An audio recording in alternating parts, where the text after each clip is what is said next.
Hungary का visa आपने कैसे अप्लाई किया और हंगरी का वीज़ा अप्लाई करने में आपको कौन कौन सी प्रॉब्लम्स का सामना करना पड़ा और रिज़ल्ट कितने अरसे के बाद आपको आ गया? आपका कितना ख़र्चा हो गया ये वीज़ा अप्लाई करने में और कितने टाइम के बाद हंगेरियन एम्बेसी ने आपको वीज़ा प्रोवाइड कर दिया? अच्छा सिस्टर, प्लीज़ अब आप ये भी बता दें लोगों को कि कौन सी वो वेबसाइट है जहाँ से आपको ये जॉब मिली है? नहीं, अगर ऐसी बात है कि अगर आपको लगता है कि इतना कम यहाँ पर करेंसी है क्या, तो फिर better to live in Pakistan rather than coming to Europe. अच्छा, एक बहुत ही इंपॉर्टेंट सवाल सिस्टर जो कि लोग हमेशा पूछना चाहते हैं कि आपने वीज़ा कैसे अप्लाई किया, ख़ुद अप्लाई किया या कैसे अप्लाई किया, और उसके बाद अपॉइंटमेंट कैसे मिली और वीज़ा इंटरव्यू कैसा था आपका?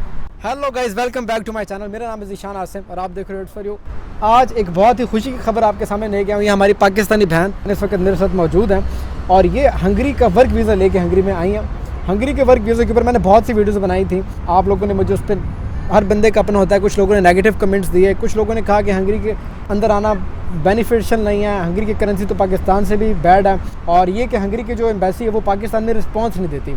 तो हंगरी का वर्क वीज़ा लेके मेरी बहन इस वक्त यहाँ मेरे पास मौजूद हैं बुदापेस्ट में। आप देख सकते हो पीछे हम बुदापेस्ट में बैठे हुए हैं और आज अपनी इस बहन से हम पूछेंगे कि हंगरी का वीज़ा अप्लाई इन्होंने कैसे किया और हंगरी का वीज़ा अप्लाई करने में इनको कौन कौन सी मुश्किलात का सामना करना पड़ा। तो welcome to my channel sister, कैसे हो आप? अस्सलाम वालेकुम, मैं ठीक ठाक हूँ भाई, आप कैसे हो? अल्हम्दुलिल्लाह, शुक्र है जी। वैसे तो हमारी अभी तक गुफ्तगू इंटरनेट के ऊपर ही होती रही। आपने जो मुझसे मशवरे मांगे और जो चीज़ें हम आपको प्रोवाइड कर सके, हमने आपकी पूरी हेल्प की। आप प्लीज़ लोगों को बताएं कि हंगरी का वीज़ा आपने कैसे अप्लाई किया और हंगरी का वीज़ा अप्लाई करने में आपको कौन कौन सी प्रॉब्लम्स का सामना करना पड़ा और रिज़ल्ट कितने अरसे के बाद आपको आ गया? एक्चुअली मैं यहाँ किसी स्पॉन्सर के थ्रू आई हूँ और मेरे पास जो है वो बाहर इंटरनेशनली क्वालिफ़िकेशंस हैं।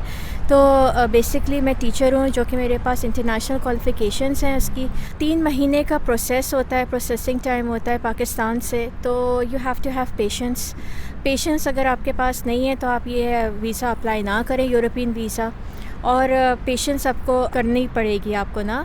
तो ये है कि इन बिटवीन आपके चीज़ें मांगते हैं ये लोग, डॉक्यूमेंट्स वगैरह फिर भी इन बिटवीन मांगते हैं, चाहे आपने पूरे डॉक्यूमेंट्स ही क्यों ना सबमिट कराए हों, लेकिन फिर भी इन बिटवीन आपके डॉक्यूमेंट्स ये लोग मांगेंगे। लेकिन एट द एंड आपका अच्छा रिजल्ट आता है। हमारी वीडियोस देख के हमारी सिस्टर ने हंगरी का वीज़ा अप्लाई किया ऑनलाइन और इनको बहुत अच्छा रिस्पांस भी आया। आपका कितना ख़र्चा हो गया ये वीज़ा अप्लाई करने में और कितने टाइम के बाद हंगेरियन एम्बेसी ने आपको वीज़ा प्रोवाइड कर दिया? ख़र्चा तो तकरीबन हो गया था काफ़ी, लेकिन ये है कि 3 मंथ्स का प्रोसेसिंग टाइम होता है, जो कि मैंने मार्च में अप्लाई किया था। तो मुझे इसका जो रिज़ल्ट है वो जुलाई में मिला है। तो आप समझ लें कि 3 मंथ्स एंड हाफ़ आप कर लेना कि थोड़ा सा ऊपर है, क्योंकि वर्क वीज़ा जो होता है it takes time. 3 month and half, 3 and हाँ बिल्कुल, 100 दिन आप कर लें या 115 दिन? बिल्कुल 90 डेज़ वो लोग कहते हैं, लेकिन उससे थोड़ा सा ऊपर हो जाता है, अप एंड डाउन हो जाता है। नीचे तो नहीं होगा 90 डेज़ से, लेकिन ऊपर ही ऊपर होगा। जी बिल्कुल। तो ये है कि उसके बाद फिर ऑफ कोर्स मैं यहाँ आ गई क्योंकि मुझे जल्दी आना पड़ा। शुक्र है जी आपका, अल्लाह का, कि आपका वीज़ा लग गया। हमें तो बहुत खुशी है। बिल्कुल अल्हम्दुलिल्लाह। अच्छा सिस्टर, प्लीज़ अब आप ये भी बता दें लोगों को कि कौन सी वो वेबसाइट है जहाँ से आपको ये जॉब मिली है? एक्चुअली आप जो है लिंक्डइन के ऊपर अपना जाके प्रोफाइल बनाएं और प्रोफेशनल प्रोफाइल आपका होना चाहिए वहाँ पर। और फिर उसके बाद आप इंटरनेट के ऊपर गूगल सर्च कर लें जॉब्स इन हंगरी, चाहे अगर आप आईटी हैं प्रोफेशनल, अगर आप नर्स हैं या कोई भी आपका प्रोफेशन है तो आप उसके प्रोफेशन लिखें और फिर इन हंगरी ना या इन बुदापेस्ट, तो उसके थ्रू आपको जॉब्स अपॉर्चुनिटीज़ निकल आएंगी आपकी। आप ये कहते हो कि ऑनलाइन आप जाके सिर्फ गूगल पे जॉब्स इन बुदापेस्ट लिखो तो वहाँ पे जो वेबसाइट्स आती हैं आप उन्हीं के द्वारा अप्लाई करो? बिल्कुल। तो ये काम करते हैं। लिंक्डइन का आपका प्रोफाइल होना चाहिए प्रोफाइल। अच्छा सिस्टर, अब आप ये बताएं प्लीज़ देखने वालों को कि फैमिली वाले बंदे के लिए यहाँ पे कितना एक्सपेंसेस हो जाते हैं और आप अपनी फैमिली को कितनी देर के बाद हंगरी में इन्वाइट कर सकते हो? मैं तो ये कहूँगी कि पहले आप खुद आएँ यहाँ पर और फिर उसके बाद आप यहाँ पर आके पहले देखें कि किस तरह है। तो आपको 2 लाख तक का आपका यहाँ पर क्योंकि आपको स्टूडियो अपार्टमेंट लेना पड़ेगा, तो 2 लाख तक का आपका होगा यहाँ पर ख़र्चा अपार्टमेंट का।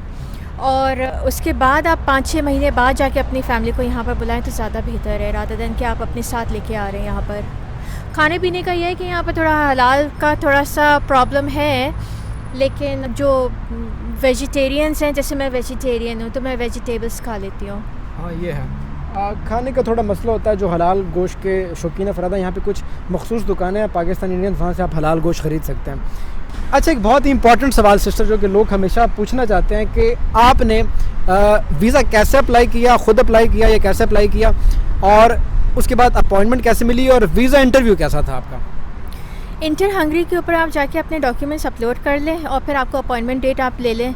अपॉइंटमेंट डेट लेने के लिए थोड़ा सा मुश्किल होता है, क्योंकि अपॉइंटमेंट डेट में ये है कि अपॉइंटमेंट्स आपको मिलती नहीं है। बहुत मुश्किल से आपको जाके पहले से ही आपको अप्लाई करना पड़ता है अपॉइंटमेंट्स के लिए। और इंटरव्यू जो होता है वो इतना मुश्किल नहीं होता, लेकिन हाँ, अगर आप वर्क वीज़ा के लिए जा रहे हैं तो वर्क वीज़ा के लिए आपका काफ़ी मुश्किल इंटरव्यू आपसे करेंगे। आपके काम के बारे में, आप कहाँ रहेंगे, क्या करेंगे, किस तरह, क्या आपका रहन सहन होगा वहाँ पर। आप इस इंटरव्यू के अंदर उन्होंने क्या क्या सवालात पूछे? मुझसे इन लोगों ने मेरे जॉब के बारे में पूछा, मेरे काम के बारे में पूछा, मेरा पूरा पूछा कि मैं किस तरह काम करती हूँ, मेरे प्रोफेशन जो मेरा है उसके मुतालिक सारा पूछा उन लोगों ने, कहाँ रहूँगी जाके, और मेरे क्वालिफ़िकेशंस जो हैं उनके बिहाफ पे जो मेरा टीचिंग का एक्सपीरियंस है उसके बारे में सारा पूछा। यानी कि आपसे आपके वर्क एक्सपीरियंसेस के बारे में बहुत ज़्यादा पूछा। और फिर उसके बाद तकरीबन मेरा इंटरव्यू था तकरीबन आधा घंटे का। ठीक है, तो आपने अपना वीज़ा खुद ही अप्लाई किया, अपॉइंटमेंट भी खुद ही बुक की, और इंटरव्यू भी आपने, यानी कि मुश्किल था लेकिन आपने अच्छे तरीके से उसमें परफॉर्म किया। वीज़ा पाकिस्तान इस्लामाबाद एम्बेसी में जाके मैंने खुद ही अप्लाई किया, लेकिन मेरे ऑफ कोर्स एम्प्लॉयर ने मुझे रेकमेंड किया था, तो मैंने जाके अप्लाई किया। आपके पास एम्प्लॉयर होना चाहिए जो आपको रेकमेंड कर सके, अदरवाइज़ अपॉइंटमेंट लेना थोड़ा सा डिफ़िकल्ट है आजकल, थोड़ा सा डिफ़िकल्ट है। जी। ठीक है, और आपको यानी कि 3 महीने से ज़्यादा का टाइम लग गया वीज़े के इंतज़ार में, तकरीबन 110 दिन 100 दिन लगे होंगे। सिस्टर ने मुझसे बहुत रहनुमाई ली, हमारे ईमेल के ऊपर तबादला होता रहा। जो मैं प्रोवाइड कर सकता था, जो मैंने हेल्प कर सकता था, जो मैं मोटिवेट कर सकता था सिस्टर को, मैंने किया। आप प्लीज़ हमारे व्यूवर को, देखने वालों को बताएं कि हमारे चैनल के द्वारा आपको कितना इस चैनल से फ़ायदा हुआ। जी, एक्चुअली मैंने ज़ीशान भाई को 2018 में मैंने इनको कांटेक्ट किया था, और उसके बाद मेरा इनके साथ रब्ता हुआ तब से, और इन्होंने मुझे काफ़ी गाइड किया था कि हंगरी के वीज़ा के लिए मुझे क्या क्या डॉक्यूमेंट्स की ज़रूरत पड़ेगी और कितना टाइम प्रोसेसिंग टाइम होगा। लेकिन ये है कि प्रोसेसिंग टाइम काफ़ी है, क्योंकि अगर आपने वर्क वीज़ा अप्लाई करना है तो प्रोसेसिंग टाइम इनका ज़्यादा है। अगर किसी को विज़िटर्स वीज़ा पे आना है तो उसका 2 वीक्स का टाइम है, लेकिन जो वर्क वीज़ा है इट टेक्स टाइम, तो आपको पेशेंस आपके अंदर होनी चाहिए। और ज़ीशान भाई से मैंने काफ़ी इनको फॉलो करी थी, मैं इनको सब्सक्राइब भी किया, फिर इनको मैंने काफ़ी कॉल भी की और इनसे बात भी की, मैंने ईमेल्स के थ्रू बात की, तो इन्होंने मुझे बहुत गाइड किया। इन्होंने मुझे बताया कि किस तरह डॉक्यूमेंट सबमिट करना है, किस तरह मुझे वेट करना है, किस तरह मुझे पेशेंस में रह के काम सारा करना है, क्योंकि इसमें ज़्यादातर आपको पेशेंस की ज़रूरत है। अगर आपके पास पेशेंस नहीं तो आप नहीं रह सकते। और बहुत ज़्यादा ज़ीशान भाई ने मुझे दिलासा दिया काम के लिए, इसके लिए, और अल्हम्दुलिल्लाह सच में एक दफ़ा तो आप डर चुकी थी, बार बार आप जब कहती थी कि हमारा रिजल्ट ही नहीं आ रहा, तो मैंने आपको बहुत उसमें मोटिवेट किया कि आप पेशेंस रखो इसमें। बिल्कुल ज़ीशान भाई ने मुझे बहुत मोटिवेट किया था, और उन्होंने यही कहा था कि इंशाल्लाह ताला ज़रूर आएगा, क्योंकि अगर आपका ज़्यादातर टाइम लगा रहे हैं तो इट मीन्स कि इट्स अ पॉजिटिव रिस्पांस। तो बस अल्हम्दुलिल्लाह। बिल्कुल, जिन भाइयों के वीज़ाज़ सिस्टर रिस्पांस अगर नेगेटिव आना हो तो एम्बेसी उनको 75 डेज़ के अंदर उनको रिस्पांस आ जाता है। लेकिन जिन लोगों का अच्छा रिजल्ट आने वाला हो तो उन लोगों का टाइम लगता है।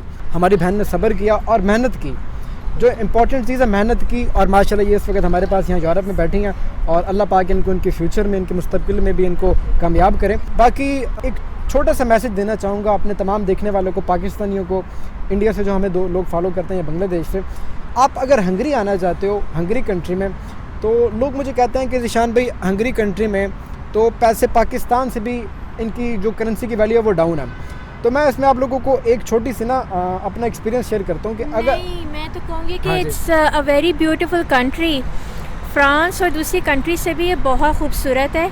यहाँ के लोग बहुत अच्छे हैं, और आप यहाँ आए हैं और आपको अच्छा लगेगा बहुत ज़्यादा। नहीं सिस्टर, लोगों को ना जब लोग गूगल के ऊपर देखते हैं पैसों को गूगल कन्वर्ट के करके, ऊपर तो वो नहीं। समझते हैं कि यहाँ की करेंसी बहुत डाउन है। तो करेंसी डाउन होने का ये मतलब हरगिज़ नहीं है कि इस कंट्री में कोई भी चीज़ ऐसी नहीं है। आप फिर तो पाकिस्तान में ही रहना हाँ बेहतर है। हाँ, यहाँ पे आप बहुत कुछ एक्सप्लोर कर सकते हो। और इवन कि आप एक दिन में अगर चाहो तो इवन कि डिलीवरी जैसे काम पे आप एक दिन में 20-25 हज़ार रुपये कमा सकते हो। क्या पाकिस्तान में आप 20-25 हज़ार रुपये किसी काम में एक दिन में कमा सकते हो? नहीं नहीं, बिल्कुल नहीं। अगर ऐसी बात है कि अगर आपको लगता है कि इतना कम यहाँ पर करेंसी है क्या, तो फिर better to live in Pakistan rather than coming to Europe. बिल्कुल, ये यूरोपीय यूनियन का पार्ट है हंगरी। और जो सबसे मेन चीज़ है हंगरी की, आप यहाँ पे अपनी फैमिली को बहुत इजीली बुला सकते हो। आप आयरलैंड चले जाओ, आप बेल्जियम चले जाओ, आप हॉलैंड चले जाओ, वहाँ जाके आप देखो कि आप अपनी फैमिली को कितना मुश्किल है, लोग बुला ही नहीं पाते, बहुत मुश्किल है फैमिली वीज़ा मिलना। हंगरी में अगर आप काम करते हो 3-4 महीने आप मुकम्मल टैक्स पे करने के बाद यहाँ पे आप अपने ख़ानदान को, अपने बच्चों को, अपने हस्बैंड को, अपनी वाइफ को आप इजीली यहाँ यूरोप में सेटल कर सकते हो। ये एक बहुत ही बेटर अपॉर्चुनिटी है। हंगरी को अगर आप यूज़ करो as a gateway of Europe तो मैं गलत नहीं कहूँगा। ये बहुत ही खूबसूरत और बहुत ही ऐसा कंट्री है जो आपको बहुत एडवांटेज देगा। और दूसरी चीज़ ये कि मैं सिस्टर से पूछना चाहूँगा कि इनको यहाँ अभी कुछ दिन हो चुके हैं, अभी तक का इनका एक्सपीरियंस हंगरी में कैसा रहा है? बहुत अच्छा। मैं कहूँगी कि it's one of the best countries in Europe मुझे लगता है, क्योंकि मैं बहुत कंट्रीज़ घूमी हुई हूँ, लंदन, कज़ाकिस्तान, अफ्रीका, चाइना। और चाइना के बाद मैं कहूँगी Hungary is a very good country to come and live. और यहाँ पर फैमिली ओरिएंटेड है, काफ़ी फैमिली ओरिएंटेड कंट्री है ये।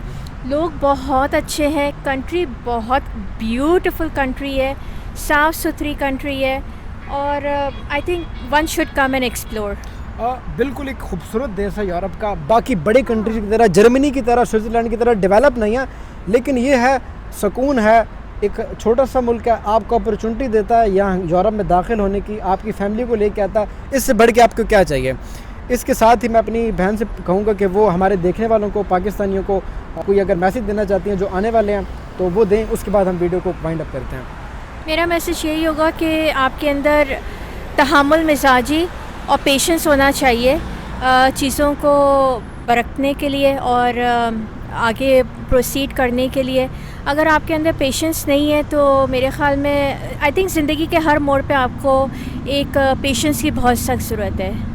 अच्छी बात की बात बहन ने। आप सब देखने वालों का बहुत बहुत शुक्रिया। अगर आपको हमारी वीडियो अच्छी लगती है तो आप हमारी वीडियो को लाइक कीजिए और हमारे चैनल को सब्सक्राइब कीजिए ताकि आपको ऐसी मज़ीद फ़ायदेमंद वीडियोस बर वक्त मौसूल हो सकें। वीडियो देखने का बहुत बहुत शुक्रिया। ज़ीशान आसिम को दीजिए इजाज़त।